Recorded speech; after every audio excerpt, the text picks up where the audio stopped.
everybody, I hope you're all well and welcome back to Can You Put Me on Guest List. This week, my guest is the wonderful John Acquaviva.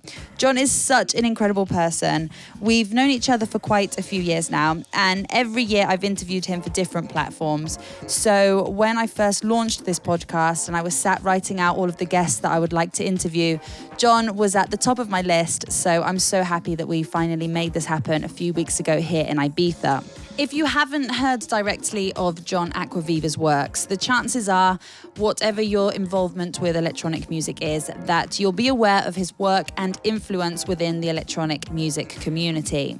The Italian-Canadian artist is also known for his involvement with techno titan Richie Hawtin and the forming of the highly influential labels +8 and Definitive Recordings, and his fruitful involvement with Final Scratch and especially Beatport being a vital founder of both companies. He's a pioneer of electronic music's technological evolution and helped sculpt the genre's game-changing transition from analog to digital and from vinyl to turntables and laptops. In sharing this vision with Richie Hawtin, they spearheaded a project that would act as the iTunes of dance, which paved the path for a new and zestful era. And then we drove down the road after playing the Reeperbahn, and I knew I had met this guy. Well, I can't do this in the back. So Sven Veit had contacted us, and I'm talking with Sven. And these are days of like phone messages and stuff, and getting calling cards, no cell phones, fax and stuff. But we had this agreement, and I knew who Sven was because as DJing, I was playing electric salsa. I'm one of the few guys who literally played Sven Veit's record. Ba ba ba ba. So. I mean, I was playing that stuff, so I too played, different music in the 80s. And so Sven is like, I can't do it. John, we want to book, I have my birthday, and you and Richie must play my party. I absolutely loved recording this episode, and as you'll hear throughout the interview, I just couldn't stop laughing as his stories were cracking me up as we spoke about his journey and his career right from the beginning up until now. So I hope you enjoy this interview. This is John Acquaviva on Can You Put Me on Guest List. John, how are you? I'm great. Yeah, it's nice to see you. Yeah, it's great. As we were joking before, it's kind of our annual interview, but, great that we've come a long way, but we always have to make an official interview. We do. We have done, I think, one a year. I think we have. Yeah, we keep it very civil, once a year, formally, Can you remember that one for the press? Where I made you like walk, I don't know where it was like in Talamanca, and it was like boiling, and I think you'd been playing the night before. As I do, as the hint in this interview is the sound of my voice. It's grovelly. I wanted to get ready for all the ladies with my grovelly voice, which is totally a non-Acquaviva thing to say. But yeah, so Katie, the first time we really met, let me turn this interview around. The first time we really met, when Katie, let me interview you. I don't know if you remember the first time you met me, but I recall you were this. Dynamic, vivacious reporter and full of energy. And I put on my best white clothes, hid my eyes behind my sunglasses. And you're like, how do you want to do this interview? I'm like, I'm pretty easygoing, or with my grovelly voice that I tend to show up at interviews with. And Katie's like, do you mind going for a walk? I'm like, oh, absolutely. It was, so by the way, it was on this death march. I'm so sorry. It's okay. I like you anyways. It's all good. It was boiling this day as well. And luckily I wore white, and she was surprised that, John, I thought you were a techno legend. It's so cool to wear white. Well, I'm not what you think I am.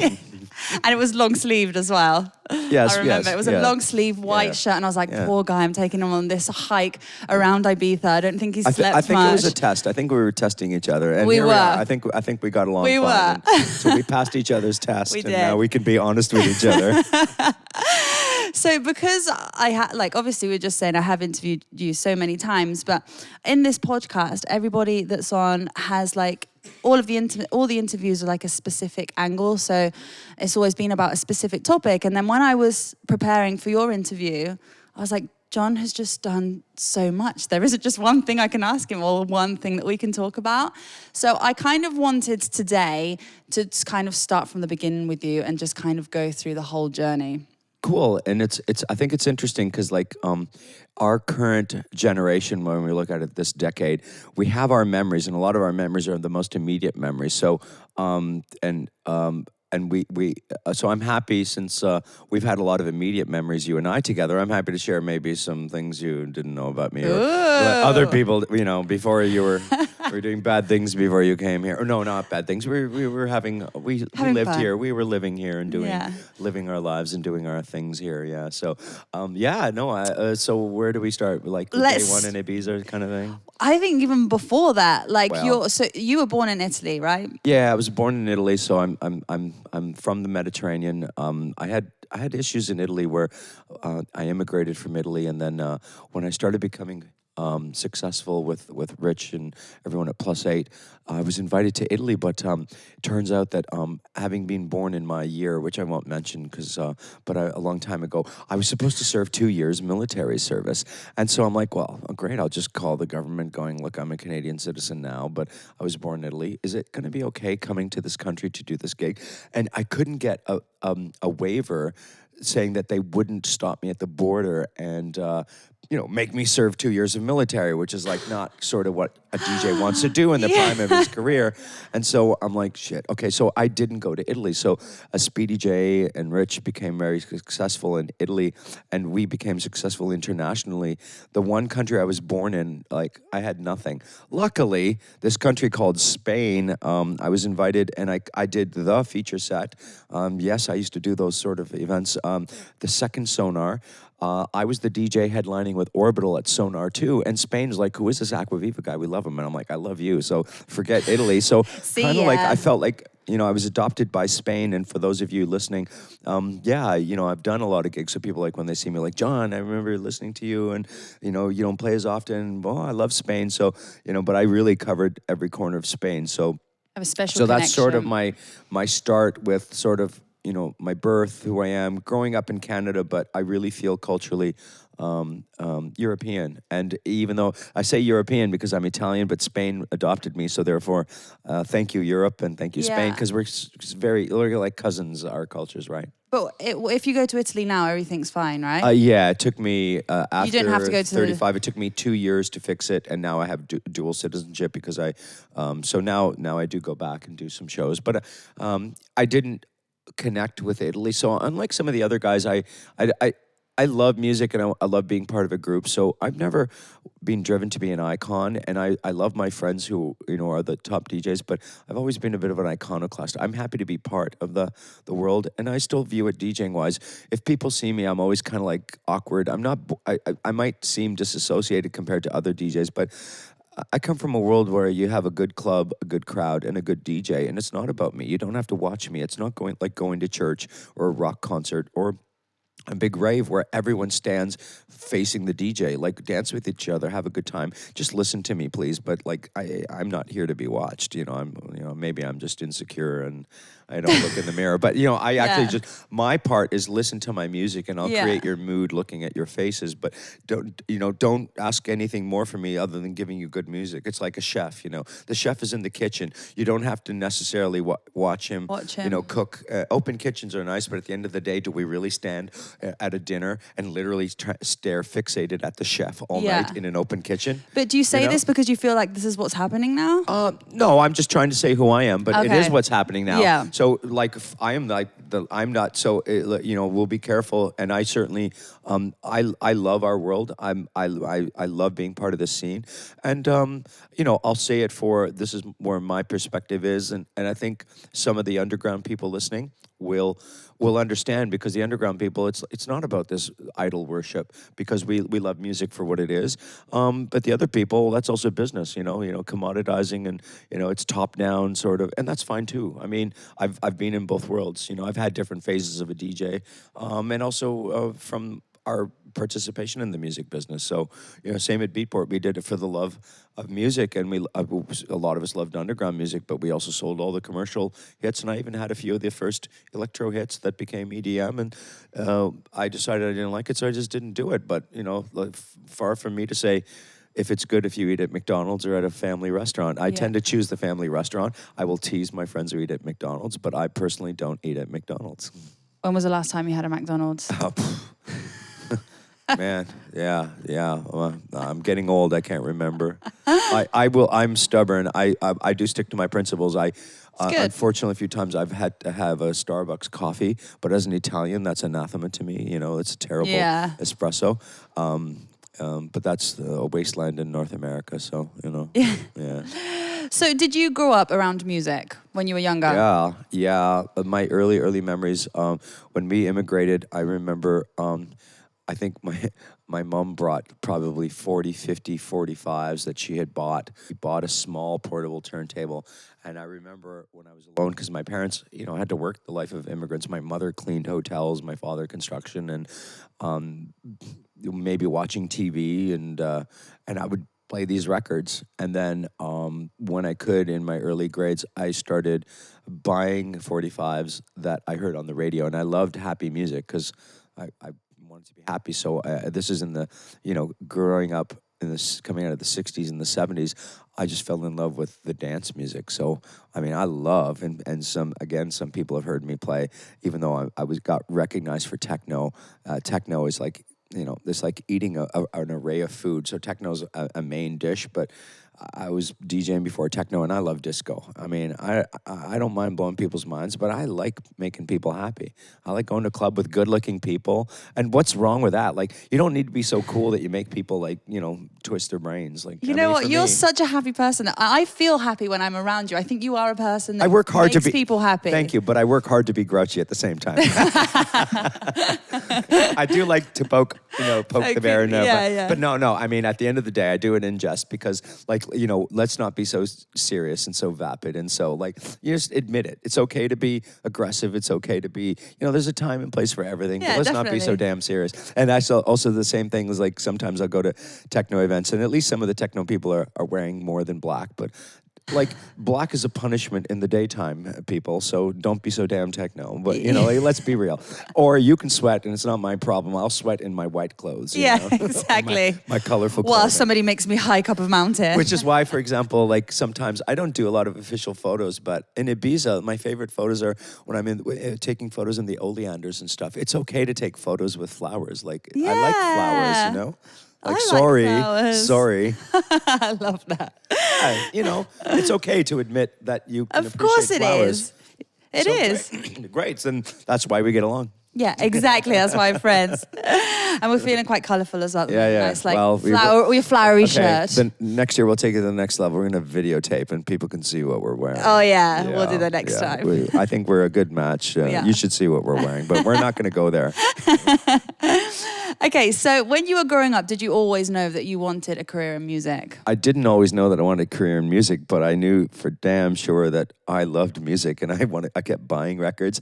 And then while going to school, we would have the school party, and I had records, and I'm like, oh, I want to play this one because, like, I think this is really nice, and it would be fit the mood, you know. Because I actually, you can see when I get engaged, I have to think I'm not socially awkward, but when I like people, I just overwhelm them with, like, talking. And I was the same guy at the party, and I was maybe too awkward to dance with the girls, but I thought I could play a record that would make the girls happy, so maybe I could impress them, you know. So I had to figure out how to impress people, and so since I couldn't do it with my overbearing discussion, I could make people happy at parties, and plus, all of a sudden, you're the center of attention at a party because you're the DJ. Now, I wasn't picking up girls in the elementary school, but and that was never my motivation. My motivation was I can connect with people sharing music. So I actually wanted to share music like my mom wants to share food. You know, and I think that a lot of great DJs have that element. You know, I understand you in the room, and I want to present an oral feast of music that I love, you know, and, you know, that's sort of my approach. So where did your career start? What was the first thing? Well, doing school parties, and then going out, sneaking into clubs, because in Canada you had to be 19.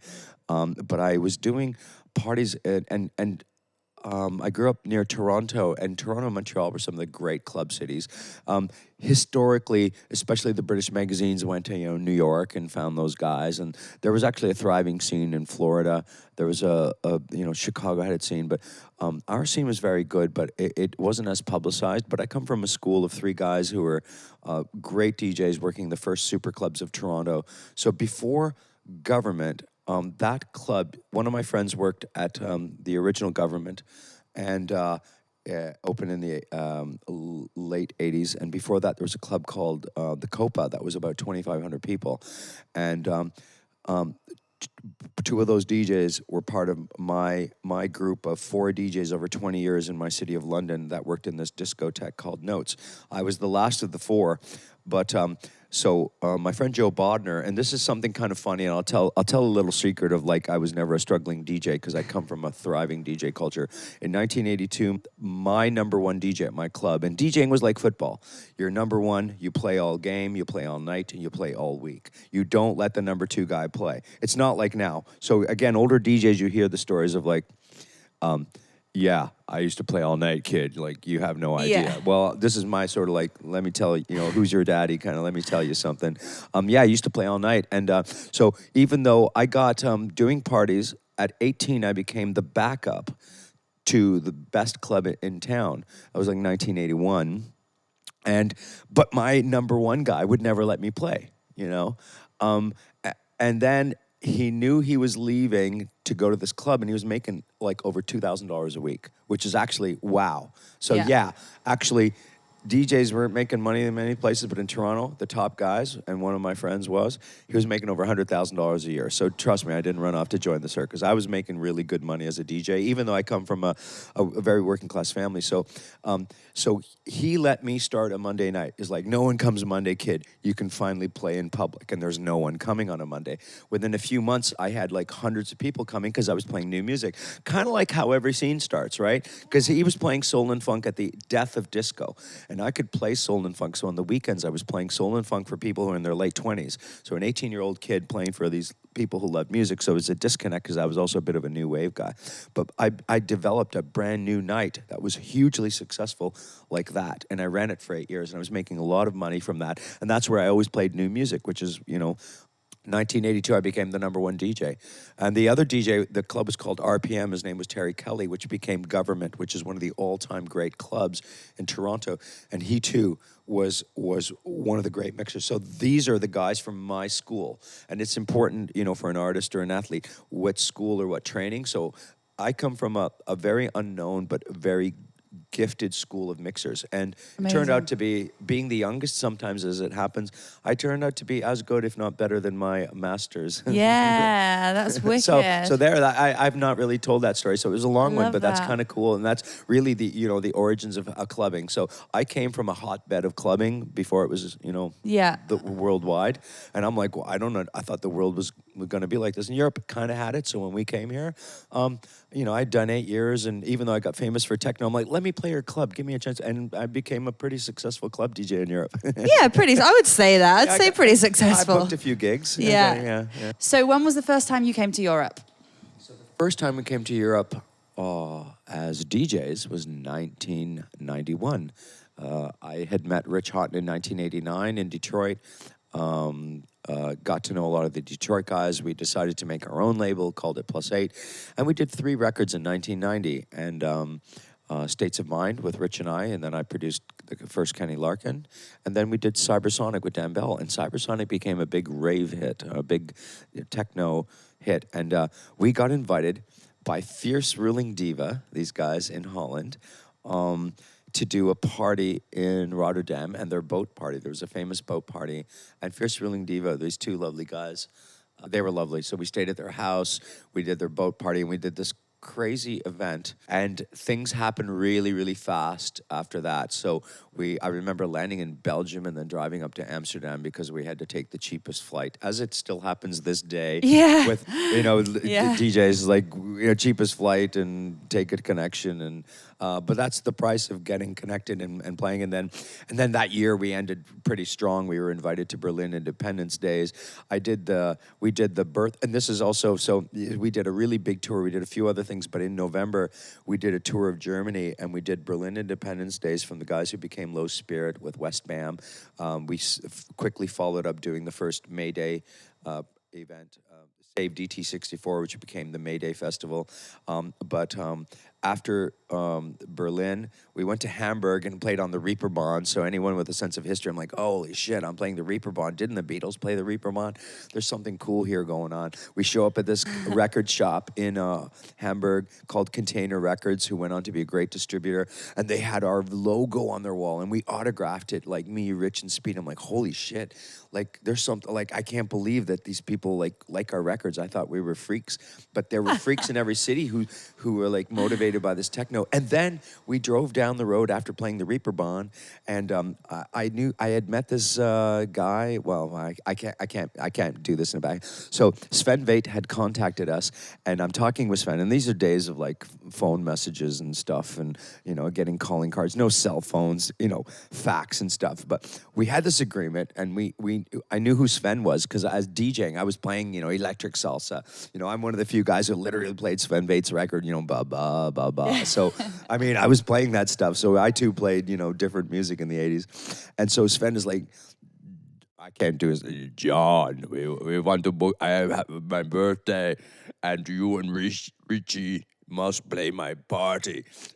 Wow, Sven, amazing. We're there. So we drive from the Reeperbahn to Frankfurt, and we do his birthday party, and I'm like, holy cow, I've gone to bars, like everyone's dressed up, like freaks, and we're just like boring nerds from wearing black. At the Omen, and it was so hot that Speedy J couldn't play. Like his sampler just was melted. It was one of those. I'm like, the Omen was the Omen. I'm like, holy shit, I have gone to like hell and back and to the edge of the universe.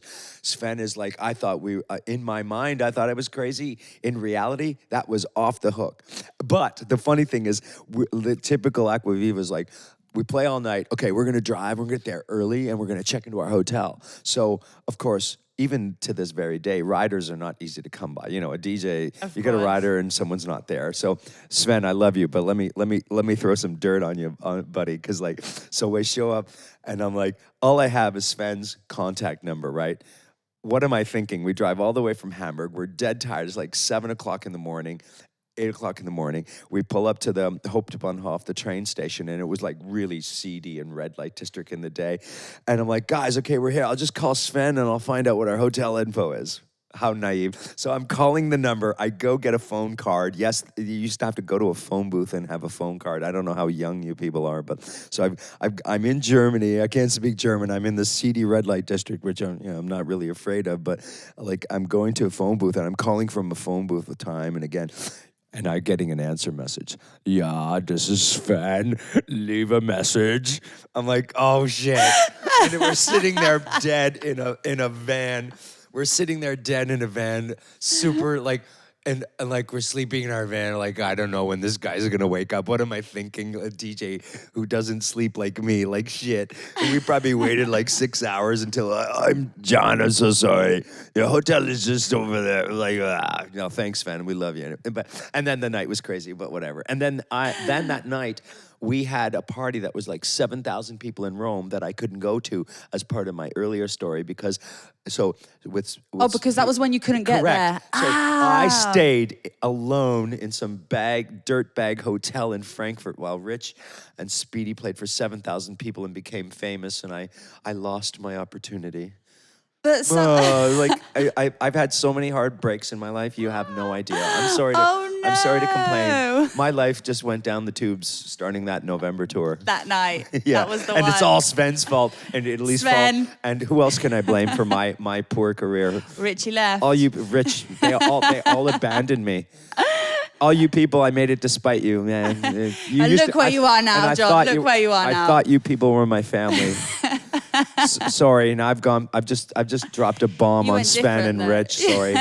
Sorry. I love you anyways. That is the best story ever. I love you anyways, but you're not listening after a but. No hard feelings. Yeah. No hard feelings. I played for Sven a few more times. Oh, you did after that, huh? Yeah, you went back. I closed a few cocoons and. He gave me a free drink the other night in the booth and a photo op. It was all Thanks, good. No, we really are family. So, and don't even get me started with Ricardo. Or maybe we should talk about Ricardo. Talk about it. Tell me everything. So, okay, now that we're like just dropping gossip of another era.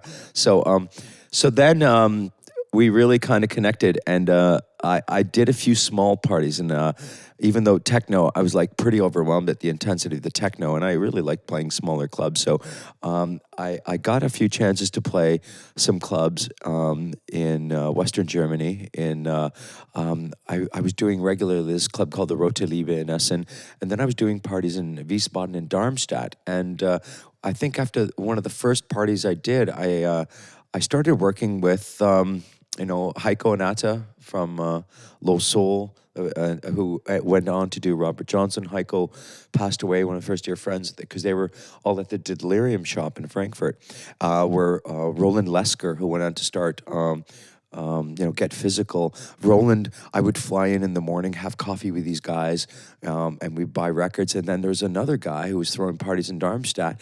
And at the time, he was a young Chilean promoter, it was like Ricardo. So they were like all friends and family. We did some legendary parties. But so before Ricardo DJ'd, like I was like one of their first guys. We were all hanging out and playing together, doing parties.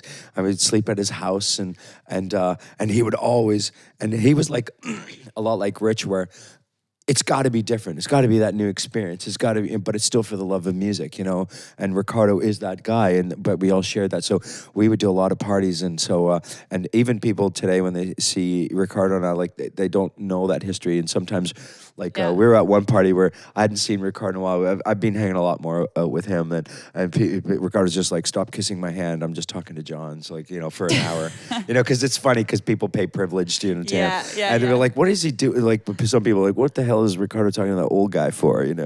No, well, some people recognize, but like, when Ricardo, you're spending way too much time with that guy.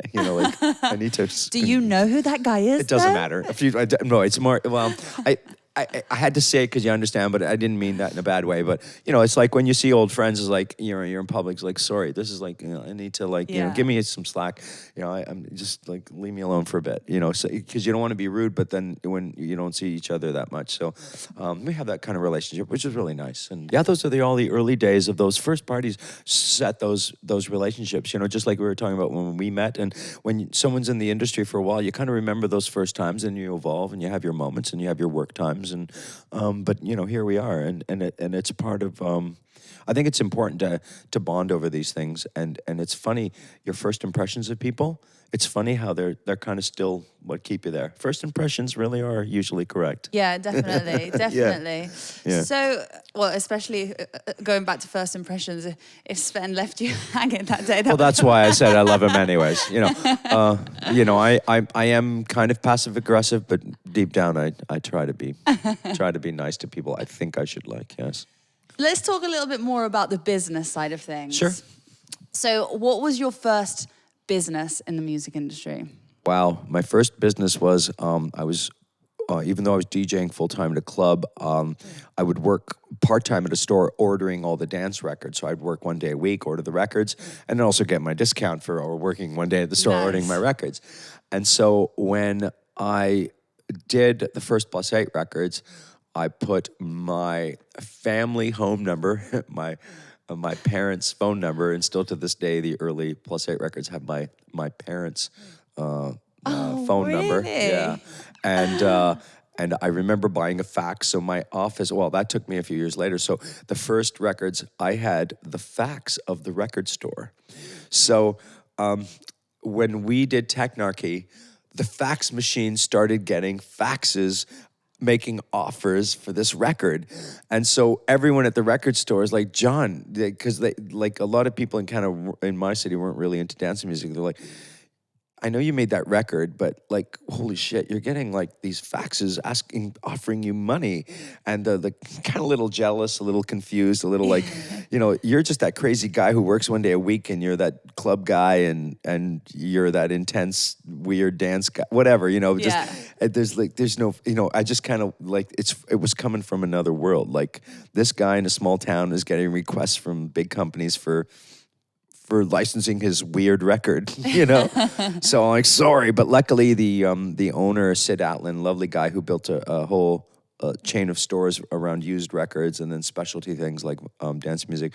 He was one of my few mentors, and he's like, "Go for it, John. Don't worry. You got I fully support you," which is how it should be, right? When you work at a store, it's great that a musician, whether it's a musician or a DJ, works at a store because it's a virtuous circle. So, anyways, he supported me, and so I think it quickly grew into what at the day was a 15,000 pound deal. Which is pretty good. Wow. But it wasn't that good in retrospect because, we're not going to get into details, but basically, through the record store I worked at, I got my first big 15,000 pound deal.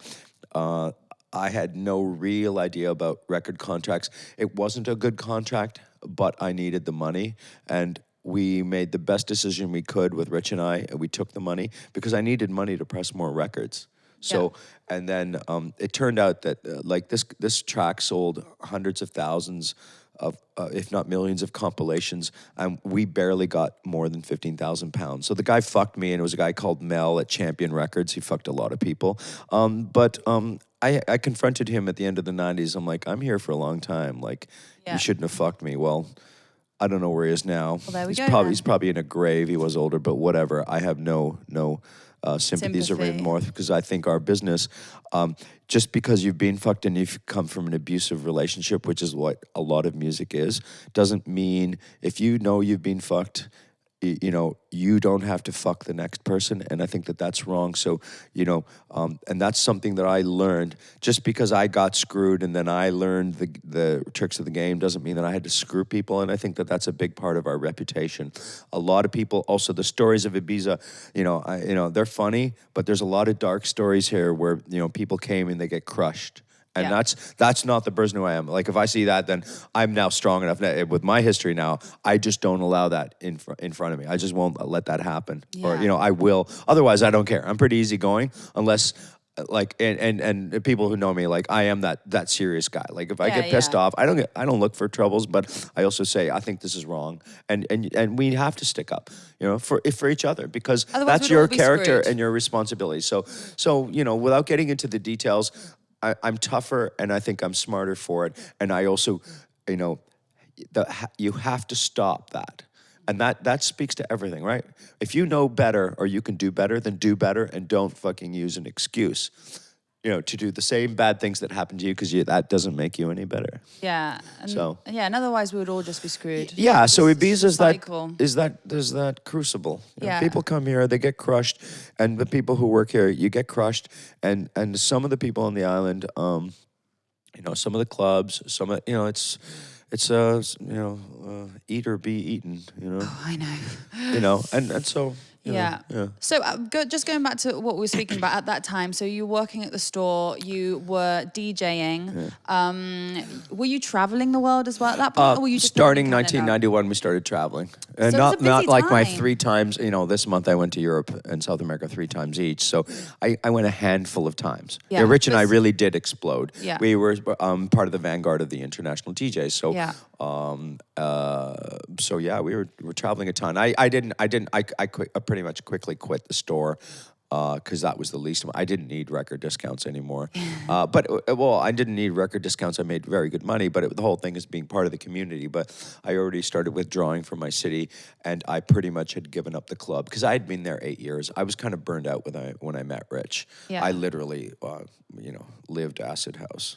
Yeah. Let's not go into that. So did you guys have a team behind you at that point, or was it just you two on your own? Yeah, me, Rich, my girlfriend that became my wife, and then Rich's brother. Yeah, basically it was a family business, and but by the end of the 90s, we had like 30 people working for us. So the end of the 90s. Yeah, nice. Yeah, so as busy as I was managing people. So for people who know me now, and I do this and that, I was always this and that. So you were managing people at the same time? Oh, you mean managing? I was your running team? the company. No, I was running Plus 8. I had a vinyl plant. We had distribution. We were doing accounts. And so, I was running a company of 30 people while being a rock star DJ doing 120 gigs. So when people go, how do you do it? I've just always done it because I wanted to be in this business. I love what I do. And I don't sleep because I don't want to miss my opportunities and live up to my responsibilities. So in my group, I am that guy, like, who will lecture people just because, and I hold that to myself. If I party all night, I have no excuse for missing this interview or blowing something off, because I have to do that and something else tomorrow. Yeah. And your life can fall apart when you miss your opportunities. I think I'm very good at what I do, but if I keep breaking my appointments with you, you'll find someone else. It does amaze me though, because you do and have done so much in this industry. Do you have a way to balance like nightlife with day life, or is it you're just so used to it I now? do, but don't try this at home. I am a bit of an anomaly, and I don't know if I made myself that, but I am so driven. But I also so enjoy the life that I chose that I went through a phase, and sometimes you'll hear DJs complain, "Oh, you have no idea. I actually have to fly to Colombia in economy tomorrow." If you just hear the things coming out of people's mouths and you actually live in a real world, you realize how dumb a DJ can be. So I too was guilty of, you have no idea how hard my life is. I'm making too much money. I'm partying too much. I get paid, to drink free alcohol and everything else. You can't understand how, I get paid to stay in a hotel and paid to travel. So, wow, I get paid to travel. I always wanted to travel. I love music. So as hard as it is, after I stopped complaining, like I actually take, energy telling you how tired I am and that I'm going to South America 3 times because I get to, get paid to be a tourist. I was in Peru and I went to the tomb of the Lord of Sipan because I'm into ancient culture. And before the Incas, I went to see some of the ancient tribal Mochica cultures and I got paid for it. So how can I complain to you that I haven't slept this month when I think that's pretty damn exciting? Yeah, very exciting. So it's funny. It's the way you think. You can be energized by the fact, like, I'm so busy, but damn, I'm having a good time. Or I'm so busy, you have no idea how painful it is. Oh, painful, really? Like, some people work all year to have one experience, right? Everyone's like, I'm going to work all year so I can go 2 days to Ibiza or a week here. Yeah, reality check, DJs, your private jets and all your bullshit. Come on, man. Yeah. So at dinner, I'm always lecturing my DJ friends. Like, shut the fuck Fuck up. off. Are you kidding me? Dinner. Like you can say this to me, but don't say this in public, because you guys are spoiled brats, So these are all my younger brothers. So I'm like the elder brother who actually had to earn his way, and we've all learned our way. But I won't let any of our guys. So I'm the one guy. Like I love Rich and Dubfire and all the guys. Like we're always like we're all family friends. Like anytime there's like, oh man, I'm super wiped out. You're like, shut I'm up. like, Rich, Ollie, really, come on, man. Like. Look at your life. And then I'll start to be grouchy and whatever. But but you need that in a family. It's so true. And somebody needs to tell you need that people in a family because like you when you have those moments, of course, your assistant and your stuff can't tell you. So when we all get together, we all give each other a reality check and we take the piss out of each other. And I have to confess that even those guys, if you interview them, they'll find a reason to take the piss out of me. But I'm not going to tell them. I'm going to tell you what's wrong with me. I'm just going to tell you what's wrong with my DJ friends. There's nothing wrong with me. If they tell you there's something wrong with me, don't listen to Sven or Ricardo or whatever. These people, man, even Luciano and his friends were like, when I went to Chile for the first time to play, and I played with, Ricardo in the Oz Club, 1994, so the first international gig. And so another thing about me is I always forget the first time I meet someone. So Luciano's like, remember me? I'm like, of course I do. It's like, remember the time in Chile and I'm having wine at his house. It was like me and Martine, we were taking you around. I'm like, of course I remember Luciano. So happy here we are again. I'm like, dude, but those are lovely moments. So I have to, so there you go. I confess that sometimes I don't remember people the first time I meet them. So all you DJs are going to criticize me. I love you all the same because I just dropped all your names. Oh, I love that. You're cracking me up. There's nothing wrong with me. Nothing at all. Absolutely nothing wrong with John. It's the rest of them. Yes. Make a note, please. All caps. So, early 90s, you're managing the business. You're managing 30 people. What came next? What was your next business? Well, wow. Just when, so everything's perfect, sort of. Rich and I, we were like one for all and all for one, like the Two Musketeers kind Yeah. of thing.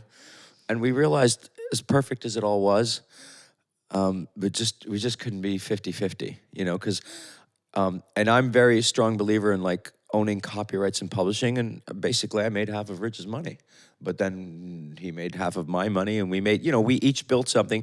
So it was never 50-50, but we realized it's really not 50-50 because Yeah. like I was recording, but I didn't mind managing, so I stopped being an engineer. Rich Perma borrowed my studio for a long time, so it was a good deal.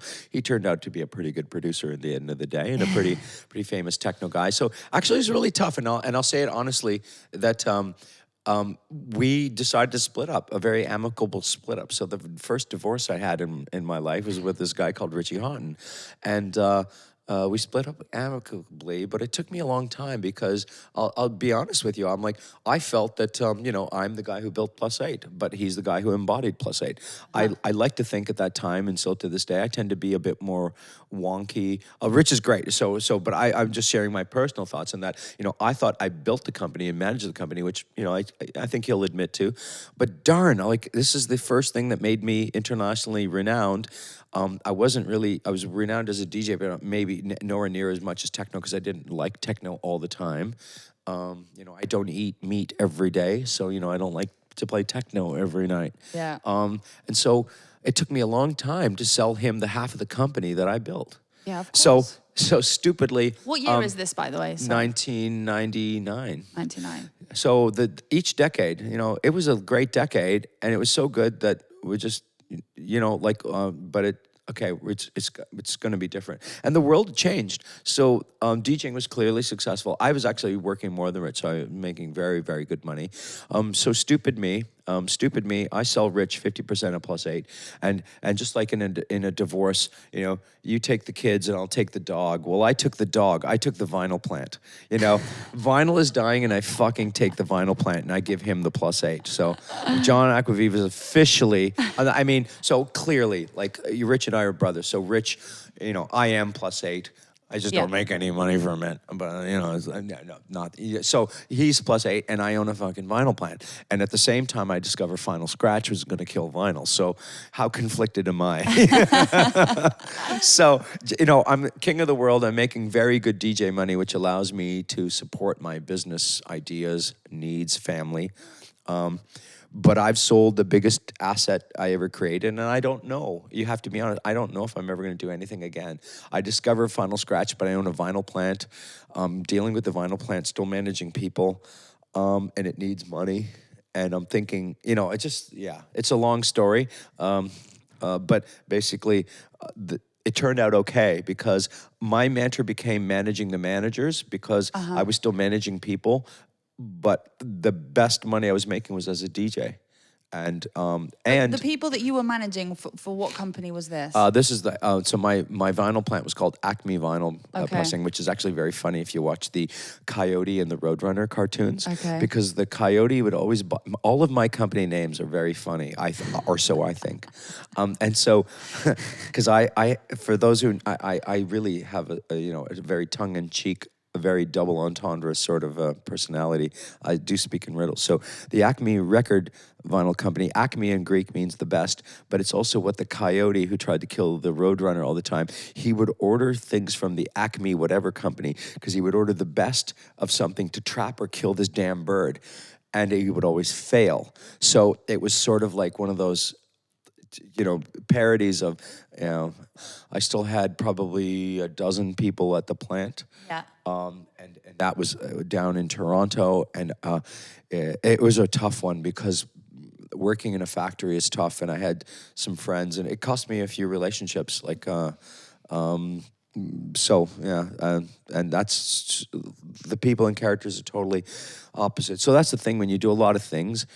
Each thing you do has its own world and universe, and jumping in and out of universes is not easily done. Yeah. So as I tried to learn how to manage the managers, my assets, and a lot of them were personal friends, it was very difficult. But when did Beatport come into all of this? So after we finally got Final Scratch launched, and I managed to finance and sell the plant to friends because they had no money. So this is where I started getting into banking and financing because you got to make a deal happen, and sometimes if you're the only one, you have to finance the deal and make the contract. So, ugly things that you have to do when you wake up after partying all night. Yeah. Contracts. Yeah. Contracts, the word that makes DJs, stumble in their response Yeah. and their eyes glaze over, And trust me, I confess, I too had mornings where all the coffee in the world would not help me read this contract because some of the words were not comfortable to me. And so, what was the question? Beatport. See, already I'm getting. I'm on to Beatport. All over. You're thinking of contracts, and he's like I'm falling apart. Wow. So Beatport, once we got the laptop in the booth, it didn't really take off until there was content. So a few other guys called me, and we came together to launch Beatport. The discussions happened in 2003. We launched in 2004, and the rest is history, really. Yeah. So that was a good one. I couldn't have planned it any better, although It's it probably amazing. took me 5 years of managing the manager, starting to invest. So the decade of the 20s is like, I have made a great run. How do I stay relevant, but how do I make a transition? Yeah. Which is what we all talk about, but it's hard. And yeah, it took me, 5 years, 3 years to do Final Scratch, to just get it right. And then we had a bunch of issues. There's like multi-million-dollar lawsuits if you dig deep on your Google searches. And then we launched Beatport. And that was the time I came and did my residence here. Aquaholic, which is a funny name, but man, I had. Do you know what? There's a billboard still. There's still a billboard. My friends are like, "You're playing in Ibiza. You're doing a the other day in San Antonio." Yeah, I took a picture of it. yeah. Thank you. I took a picture. I was going to send it to you. So funny story that I literally when I used to be king of Spain or whatever, or prince, whatever, I think I had 14 billboards in town.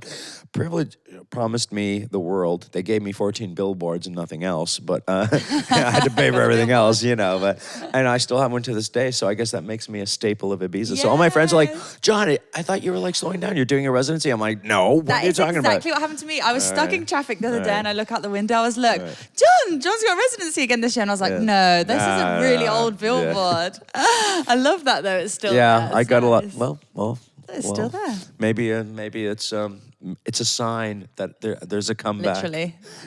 I'm coming back.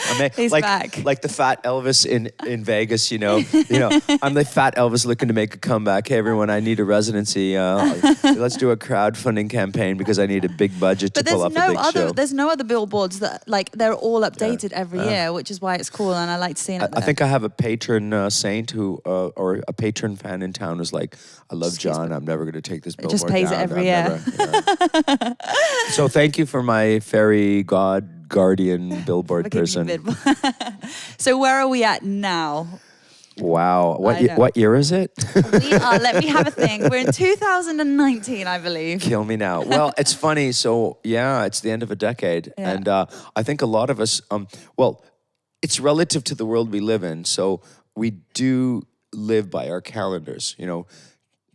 2000 was a big year for a lot of people. Yeah. And it was. So I tend to view things in decades. And it makes a lot of sense. So I just did a speech about, sound and vision, and that my life has been about sound. We love the sound. We come from the sound. And we've had vision, and it's time to start having a discussion where the vision is for 2020. And cheekily, here's another double entendre, I ended with the thought 2020 vision, which is a great label by Ralph Lawson. Yeah. But 2020 vision means, how clear can your vision be? And it never can be. But to have a vision for 2020 was the point. So a lot of my head and thought is with my groups and all the various projects I do. Let's take a measure of where we are and where we're going. And I think Ibiza is a perfect example. Ibiza, and I've argued privately, and I'll put it out there publicly for the first time, Ibiza to me is really analogous to Las Vegas. So if you ever watch Casino, you'll get a clue of what's going on in Ibiza. Yeah. The Bugsy Malones are gone, Yeah. Pepe is like Bugsy Malone in many regards, and he was allowed to, but eventually the island gets cleaned up. It gets gentrified. So you hear the discussions going, I miss the old Ibiza, it doesn't have that edge or that sincerity or whatever, or yes, now it's the real jewel of the world. And I live in both worlds. I mean, I've done very well in business.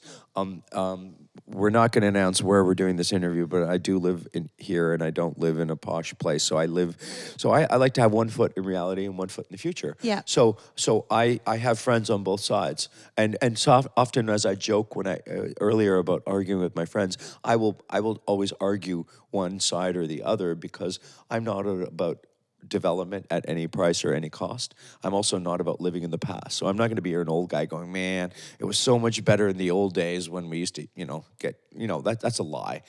Old people who tell you how great it was, be it your dad, your mom, or some old DJ about the great days of how great the clubs were. No, let's be real. I've played some great clubs, but most of them were subpar.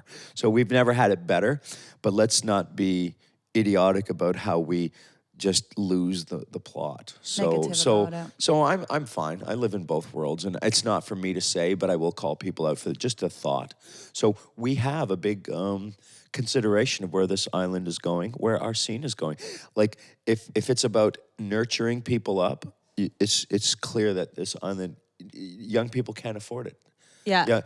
And Ibiza became successful because the other places priced themselves out, and Spain was so cheap. Everyone was going to Riccione and Ravenna. Everyone went to Italy. Where are they now? Yeah. They got posh and calcified and gentrified as well in their own way.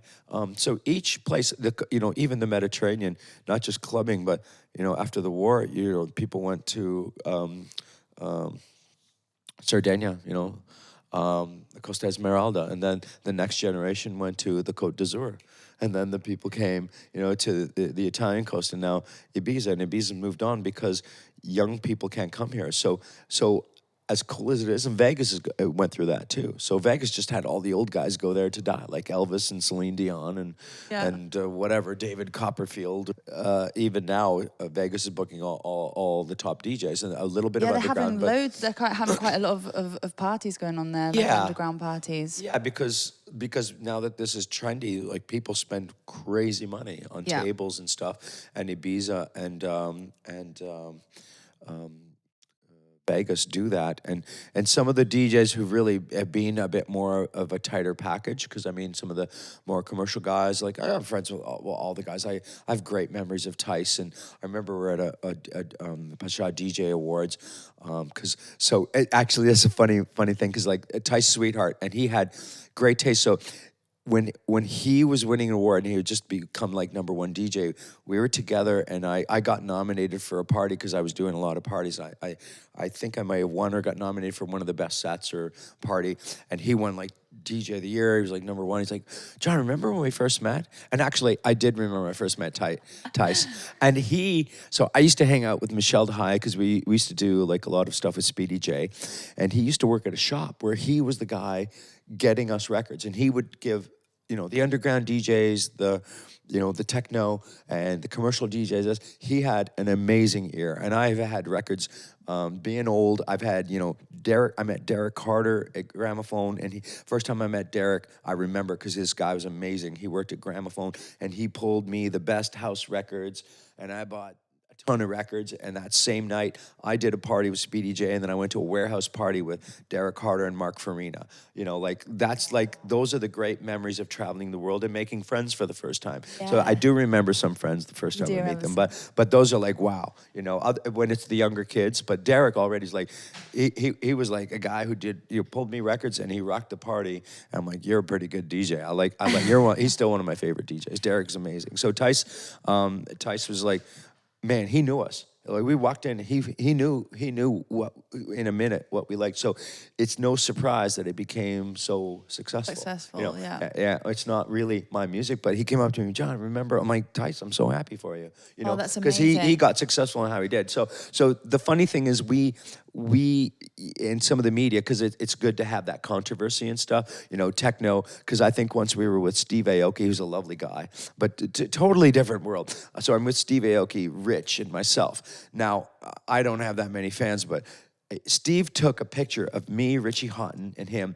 We were having tea in Singapore or something at some festival, and Rich's fans were so upset.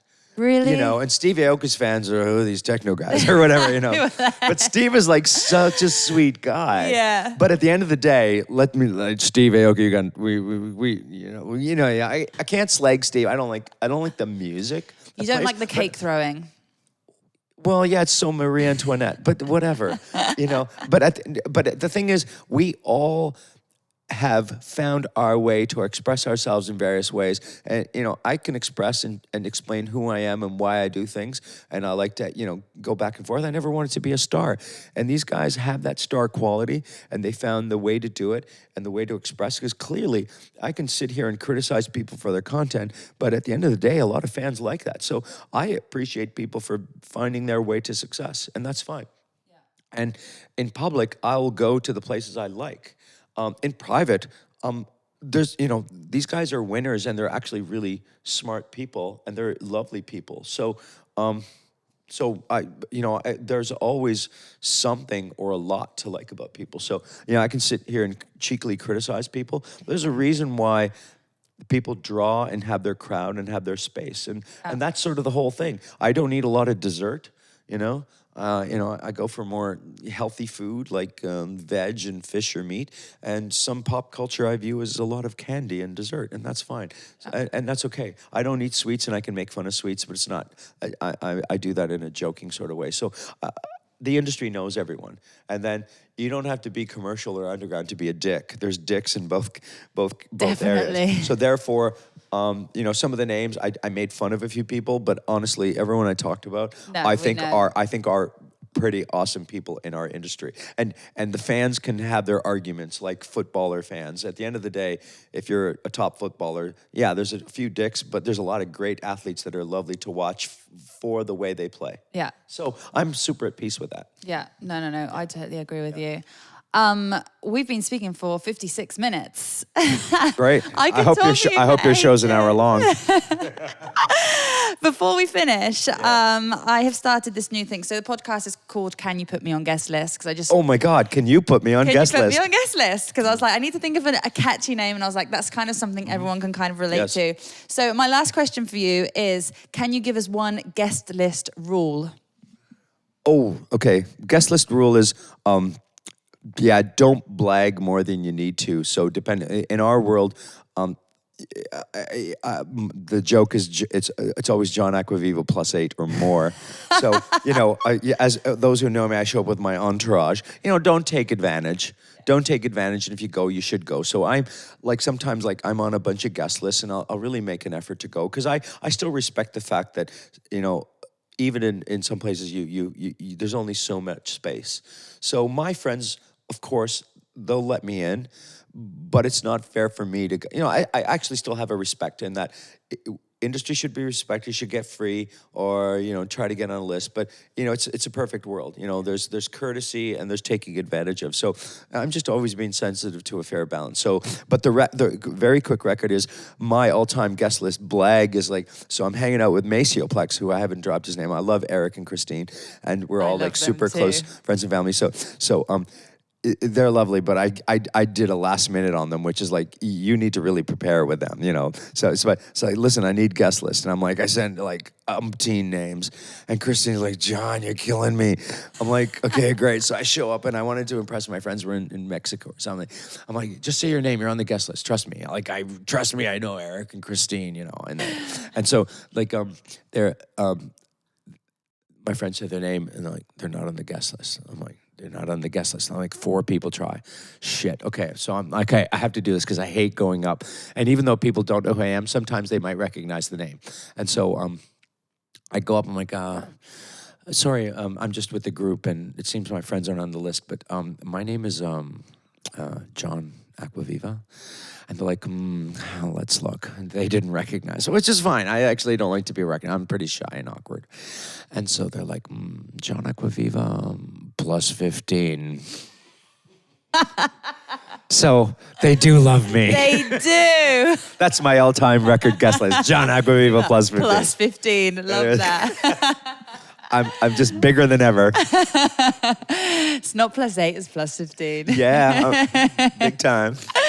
John, thank you so much. I have enjoyed this chat so much. Katie, always a pleasure. Let's do a part 2 sometime soon. Next year. Absolutely. Next year, part 2. Thank you so much. Goodbye. Lovely. Bye-bye.